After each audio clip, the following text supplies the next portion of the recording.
Hello everyone, welcome to our YouTube channel the hybrid chemistry. आज की जो ये हमारी वीडियो है वो रहने वाली है एचपीएससी असिस्टेंट प्रोफेसर केमिस्ट्री का जो सब्जेक्ट नॉलेज टेस्ट हुआ है 13 जुलाई 2025 को। उसके अंदर हम अपने स्कोर को कैसे कैलकुलेट करें,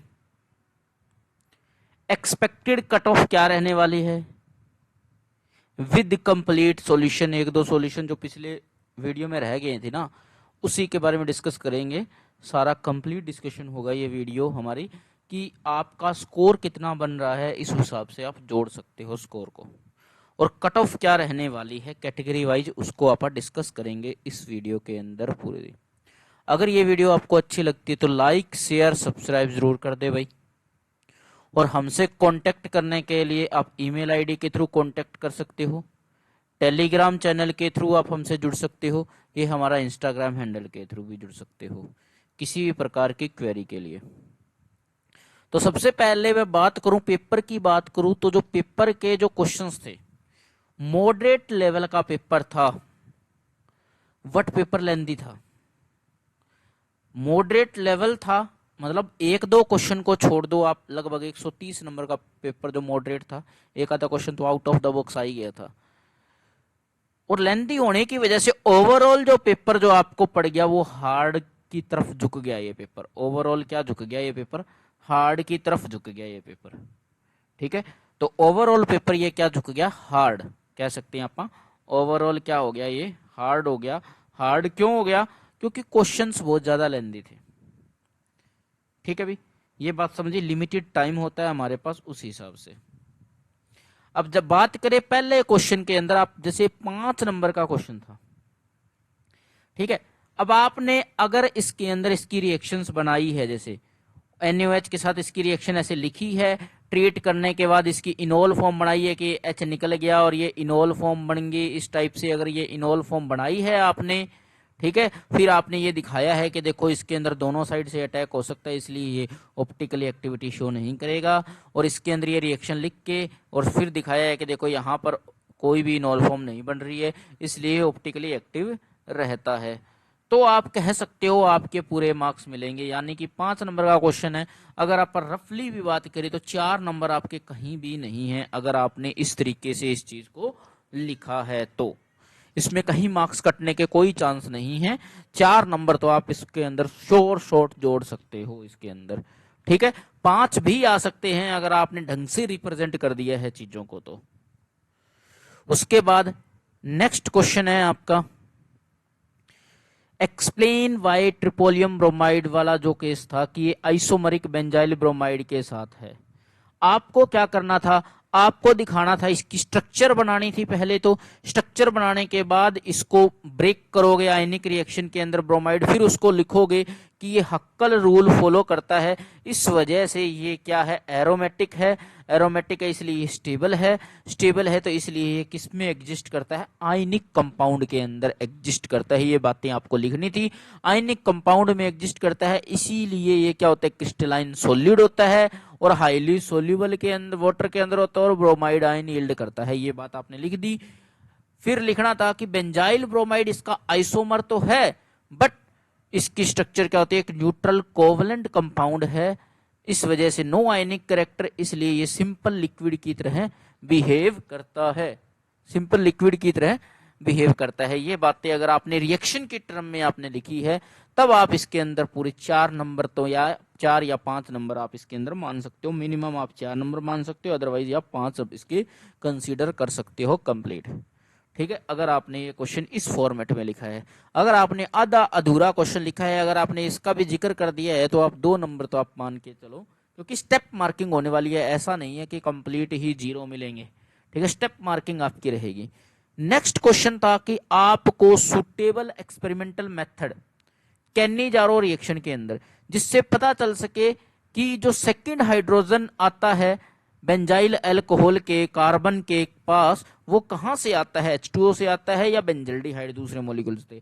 तो आपको क्या करना था, इसके लिए लिखना था कि इस चीज के लिए हम आइसो लेबलिंग एक्सपेरिमेंट का यूज कर सकते हैं। ये लाइनें आपको लिखनी, to determine whether the second hydrogen become attached to the benzyl carbon comes from the solvent or second molecule of benzaldehyde, we can use isotope labeling experiment।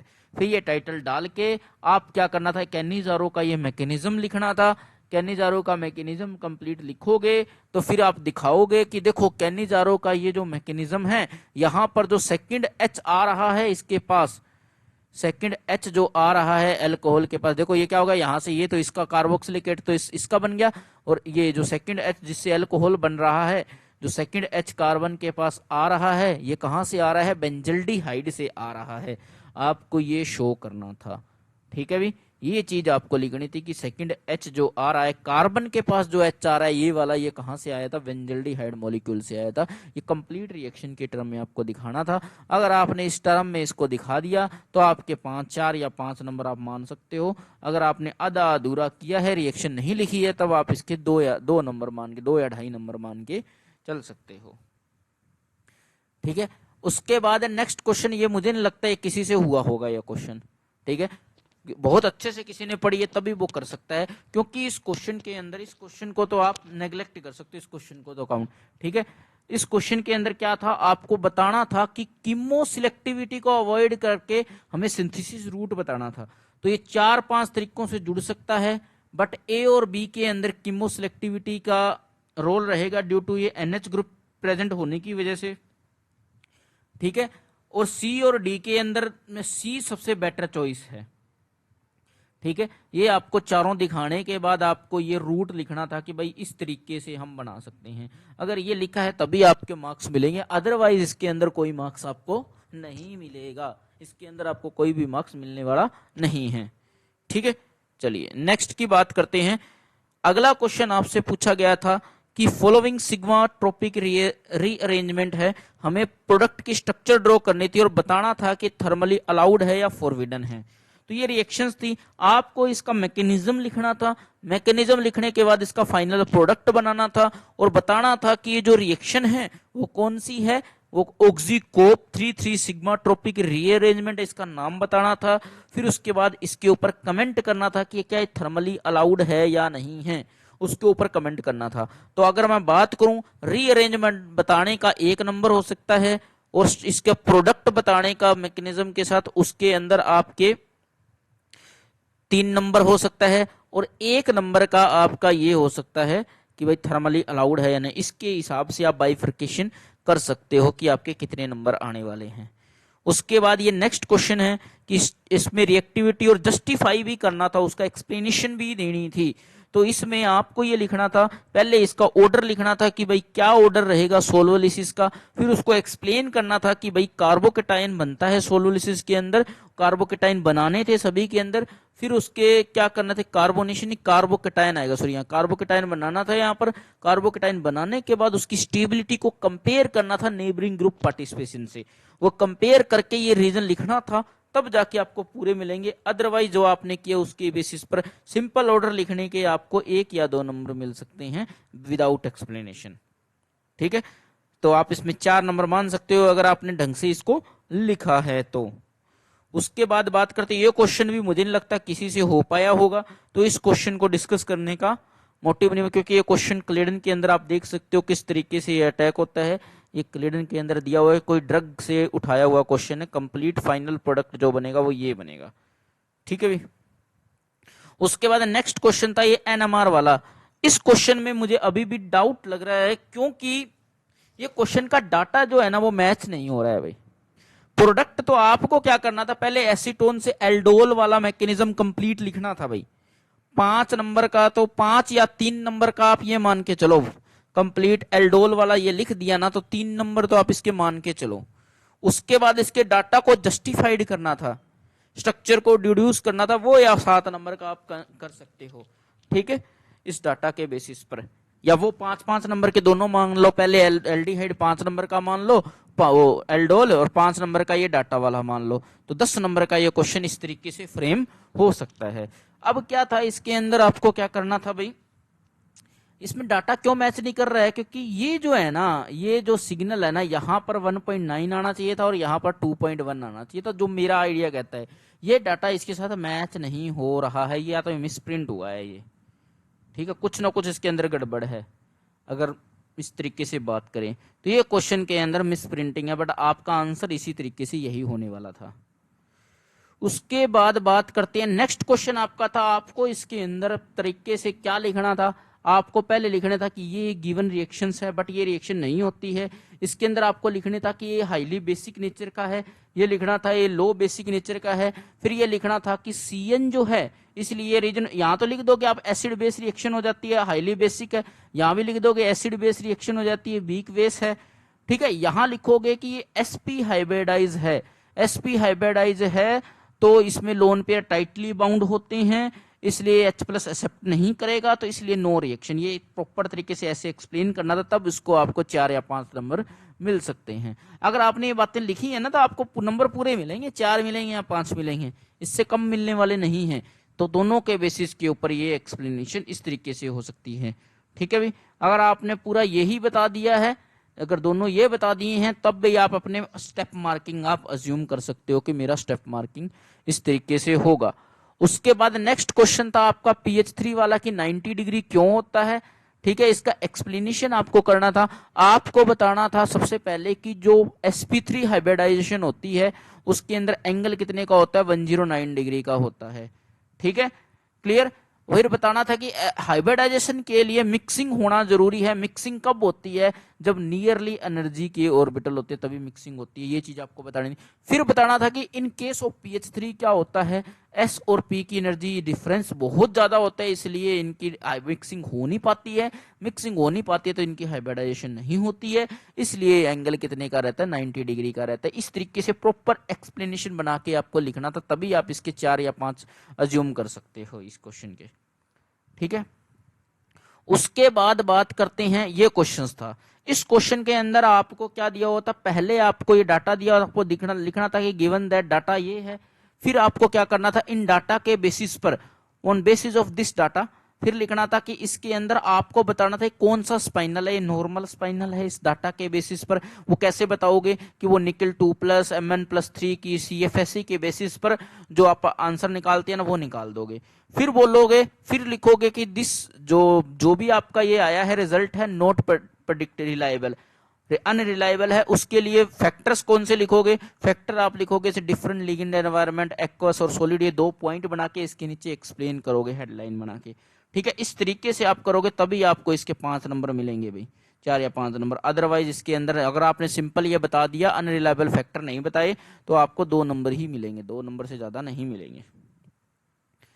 ठीक है, उसके बाद है कि भाई 2 एब्जॉर्प्शन, पहले तो आपको लिखना है कि इसमें एक एब्जॉर्प्शन बॉन्ड क्यों आता है, इसमें लिखना है कि इसमें 2 क्यों आते हैं। वो कैसे पता लगेगा, आपको क्या करना था, इनके अंदर पहले इनकी वो ग्राउंड स्टेट टर्म निकाल लेनी थी। ठीक है, ग्राउंड स्टेट और एक्साइटेड स्टेट टर्म निकाल लोगे, जो वो कैसे आओ, ग्राउंड स्टेट टर्म से वो किसमें 2D टर्म निकालोगे, पहले आएगी 2D टर्म आएगी इसकी, फिर वो किसमें टूटेगी, फिर बताना ये ग्राउंड स्टेट है, ये एक्साइटेड स्टेट है, और यहां से यहां ट्रांजिशन होता है, ये कंप्लीट बता दिया। इसका निकालोगे तो F आएगी, वो टर्म किसमें टूटती है उसके ट्रांजिशन बता दोगे। बस ये चीज आपको एक्सप्लेन करनी थी, तभी इसके 5 नंबर मिलेंगे, मतलब डायग्राम बनाने थे, ऑर्गल डायग्राम के ऊपर बेस्ड क्वेश्चन ये था। ठीक है, उसके बाद बात करते हैं अपन इसके अंदर आपको क्या पूछा गया था, सबसे पहले आपको इनके लिए स्टेप बताने थे कि इससे कैसे बन सकता है, वो स्टेप बता दिया। फिर बताओगे कि इसके अंदर क्या इफेक्ट यूज होता है, ट्रांस इफेक्ट यूज होता है, ये ट्रांस इफेक्ट के बारे में लिखोगे आप।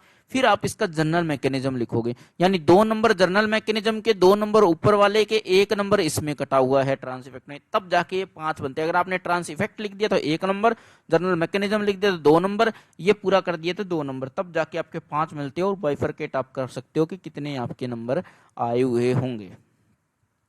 उसके बाद नेक्स्ट क्वेश्चन है कि भाई इसका क्या बनेगा, इसमें क्या बोला, पहले आप इसकी स्ट्रक्चर बताओगे।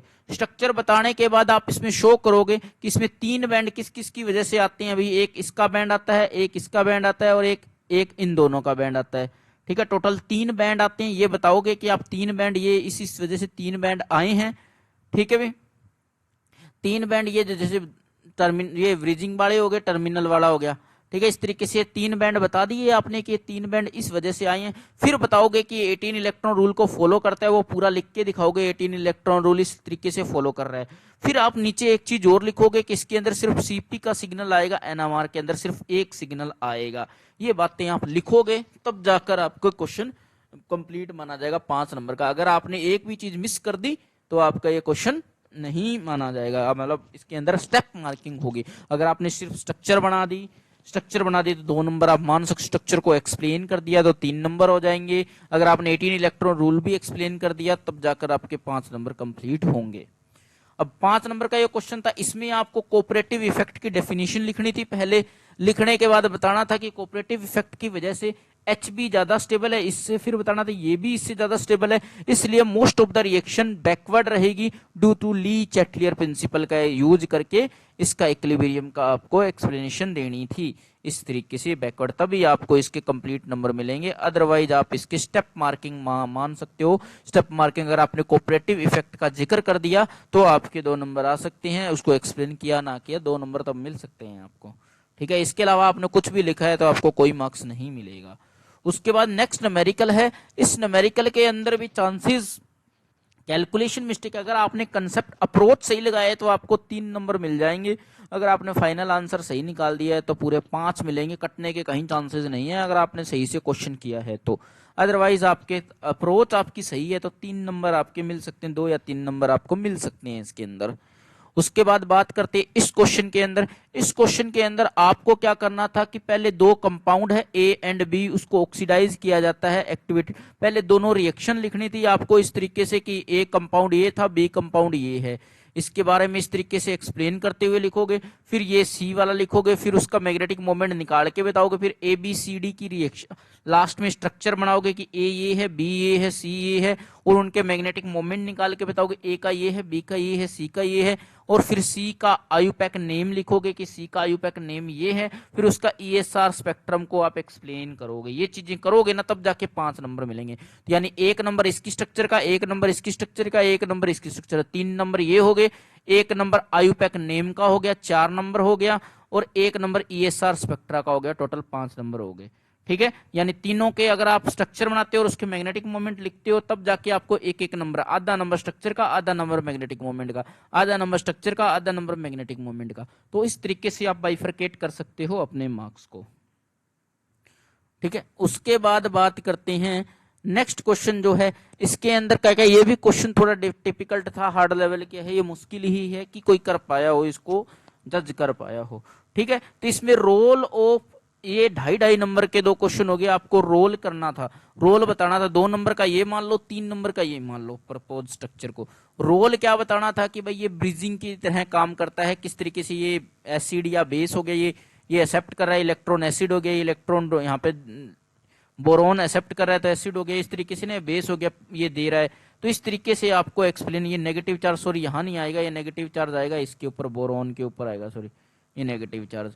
ठीक है, इस तरीके की आपकी स्ट्रक्चर, ये स्ट्रक्चर नेगेटिव चार्ज यहाँ नहीं मिलेगा। तो इस तरीके की ये स्ट्रक्चर्स थी, ये स्ट्रक्चर को एक्सप्लेन करना था कि कोई N2 गैस नहीं निकलती है, तभी आपके इसके 4 या 5 नंबर मिल सकते हैं। ठीक है, उसके बाद बात करते हैं, ये क्वेश्चन भी टिपिकल था, मुझे नहीं लगता इसको भी किसी ने कंप्लीट किया होगा। अगर आपने गामा भी निकाल के छोड़ दिया है तो 5 नंबर है। अगर आपने फॉर्मूला सिंपल लिखा है तो 1 नंबर मान सकते हो। अप्रोच स्टार्ट कर दिए, गामा निकाल के छोड़ दिया, 5 नंबर, कंप्लीट एक्सप्लेन कर दिया, तब जाकर आपको 10 मिलेंगे। मुझे नहीं लगता किसी के इसमें 10 आएंगे, 5 से ज्यादा मत मानो भी इसके नंबर। आप 5 से ज्यादा नंबर किसी के आने वाले नहीं है इस पेपर में इसको। उसके बाद करते हैं कि आपको पहले काइनेटिक और थर्मोडायनेमिक कंट्रोल के वो लिखने थे, बारे में डिफरेंस लिखने थे, फिर कंडीशन को स्पेसिफाई करना था। ये 2.5 नंबर में आप इसको वो कर सकते हो विद एग्जांपल के साथ। उसके बाद ये क्वेश्चन, इसमें पूरे 5 नंबर आ जाएंगे, आपको कोई भी डाउट नहीं है इसमें कटने का, पूरे 5 नंबर आएंगे, इसमें कोई दिक्कत ही नहीं है आपको। ठीक है, उसके बाद बात करें इसके अंदर, भाई आप ये मान सकते हो कि अगर फेज डायग्राम को कंप्लीटली आपने 8 नंबर मान सकते हो, फेज डायग्राम का 2 नंबर का ये मान सकते हो। ढंग से लेबलिंग करके बना दिया है तो 8 नंबर कहीं भी नहीं है आपके इसके अंदर। ठीक है, अब इसके अंदर भी मुझे लगता है 5 या 6 नंबर से ज्यादा किसी के आने वाले नहीं हैं इसके अंदर। इसके अंदर सबसे पहले criteria and conceptual significance Hermitian operator लिखना था, इसका कम्यूटेटर लिखना था, उसके बाद आपको क्या निकालना था, उसके बाद आपको एवरेज रेडियस निकालनी थी। रेडियस वाला 5 नंबर का क्वेश्चन हो गया, ठीक है, और कम्यूटेटर वाला 2 नंबर का हो गया, 3 नंबर का ये हो गया, यानी 3 2 5 10। तो इस हिसाब से आप कर सकते हो इसको, और इसमें भी 6 नंबर मैक्सिमम आएंगे आपके, ठीक है। और ये क्वेश्चन जो था 15वां क्वेश्चन था, इसके अंदर भी आपको क्या करना था भाई, ये इक्वेशन दे रखी थी, इसके कंपेयर करके और आपको पहले ये मोर्स पोटेंशियल वाला डायग्राम एक्सप्लेन करना था, ये निकालनी थी डिसोसिएशन और ये एनर्जी। तो इसके बेसिस पर अगर आप बात करें तो सबसे पहले ये एक्सप्लेन करना था, फिर ये निकालनी थी एनर्जी। तो आप ये 3 3 4 4 नंबर के मान सकते हो, 4 4 नंबर का ये, 2 नंबर 4 नंबर का ये मान, 3 नंबर का ये मान लो, फिर 3 नंबर का वो डी मान लो, 3 नंबर का, इस तरीके से न्यूमेरिकल कंप्लीट आपका ये 10 नंबर का हो सकता है। और इसके अंदर भी आप मैक्स अगर आपने ढंग से करा है तो 8 नंबर मानना, इससे ज्यादा मत मानना।